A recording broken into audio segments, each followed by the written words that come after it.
श्रियकान्ताय कल्याणनिधये निधयेतिनाम् श्रीवेङ्कटनिवासाय श्रीनिवासाय मङ्गलम् लक्ष्मी सविभ्रमालोक सुभ्रूविभ्रमचक्षुषे चक्षुषे सर्वलोकानां वेङ्कटेशाय मङ्गलम्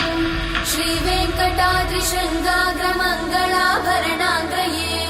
मङ्गलानां निवासाय श्रीनिवासाय मङ्गलम् सर्वावयव सौन्दर्य सम्पदा सर्वचेतसां सदा सम्मोहनायास्तु वेङ्कटेशाय मङ्गलम् नित्याय निरवध्याय सत्यानन्दचिदात्मने सर्वान्तरात्मने श्रीमद् वेङ्कटेशाय मङ्गलम् स्वतः सर्वविदे सर्वशक्तये सर्वशेषिने